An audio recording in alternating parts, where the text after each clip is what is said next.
Ah! Oh! Oh! Oh!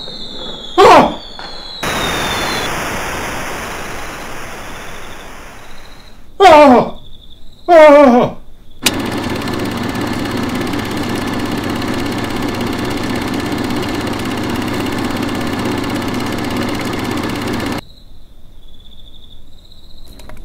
Hello, and welcome to Random Movie Time. Today's feature is the 2008 fantasy sci-fi Viking movie Outlander, directed by Howard McCain, starring Jim Caviezel, Sophia, Myles, Ron Perlman, and John Hurt.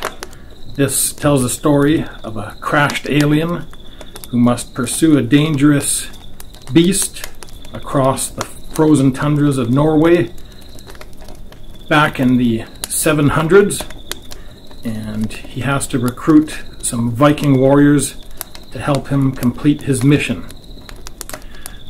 Well, Shannon, what did you think of this movie? Well, it was entertaining. I have to give it that. It was definitely an interesting idea. The fellow who wrote it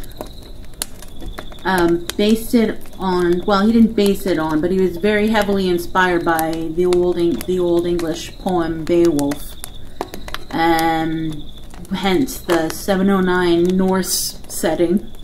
And I guess they thought it would be an interesting twist to bring an alien into the mix. And instead of Grendel, we have this alien monster trying to go around and kill everybody. So that was definitely an interesting twist. Some good acting. The sets and the costumes were very well done. And it wasn't some outlandish Hollywood idea of what Vikings would wear, which was nice. Thought it did drag a bit for me sometimes, but overall it was pretty well done. There were echoes of Man Who Fell to Earth for me sometimes, when the alien character is remembering his family back home, who were all killed because of this big monster, so he's kind of chasing it down to get rid of it before he kills everybody on the Earth. Yeah, I think it's interesting, and I like the feel of it. It was just a little slow for me sometimes. I like the fact too that there was the possibility of this love triangle that never turned into malice or antagonistic feelings or anything like that.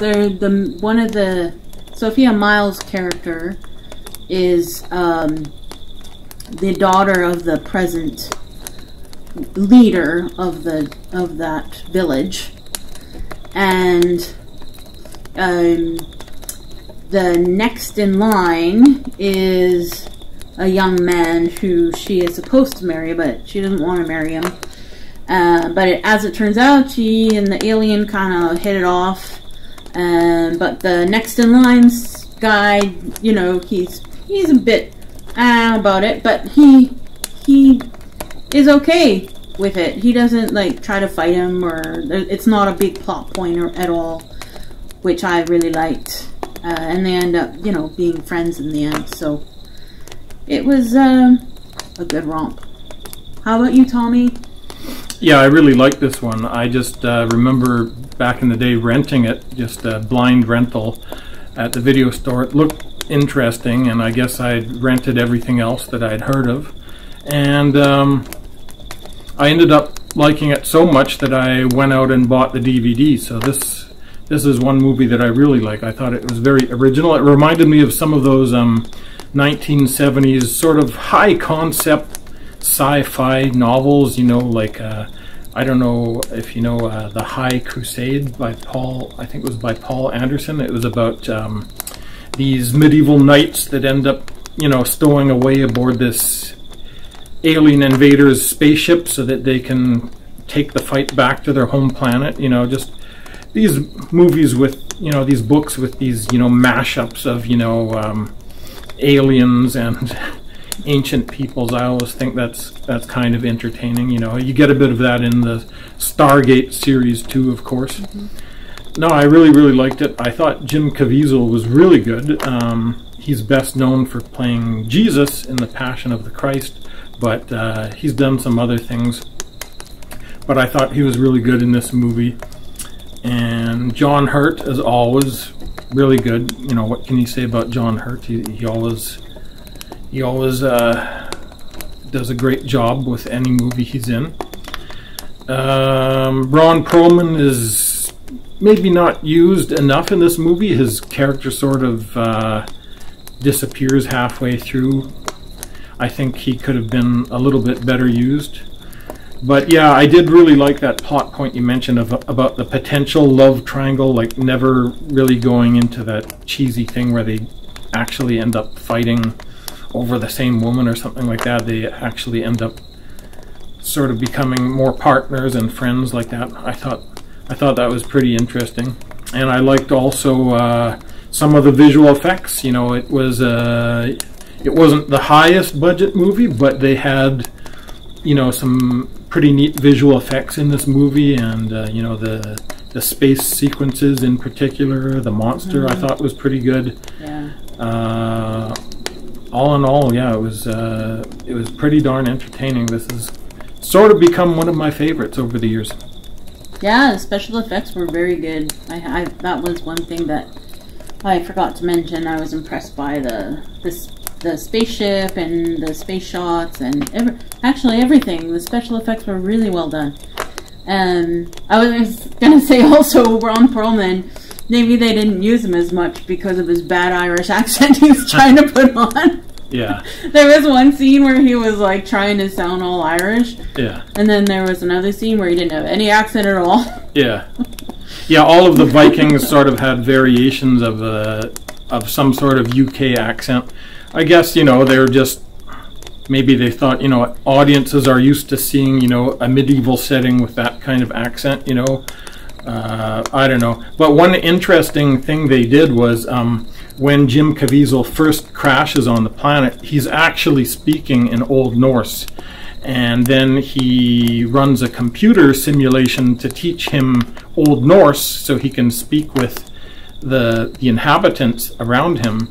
And then he's actually speaking English, but we get that, okay, now he's speaking Old Norse with the people. But it was kind of like an Easter egg that actually the first language he speaks, the supposed alien language, is actually Old Norse.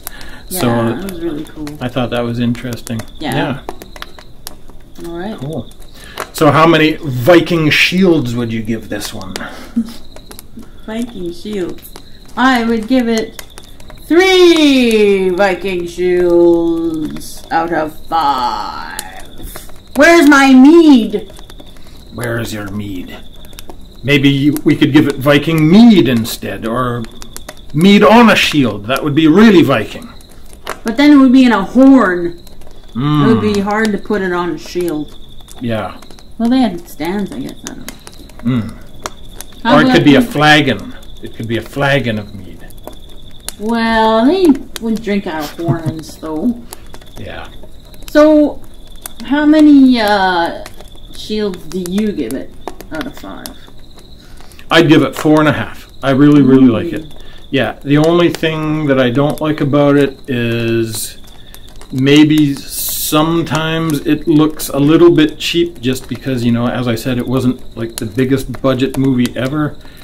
But usually they do a really good job. And yeah, I can't say many negative things about this movie. And there was also the thing about, you know, the floating accents, you know, like what accent are these Vikings supposed to speak with, you know. But other than that, I thought it was a really good movie, really entertaining. You can hack and slash your way through this one with a lot of fun. So I'd highly recommend it. All right, so I guess that about does it. And we'll see you next time on Random Movie Time.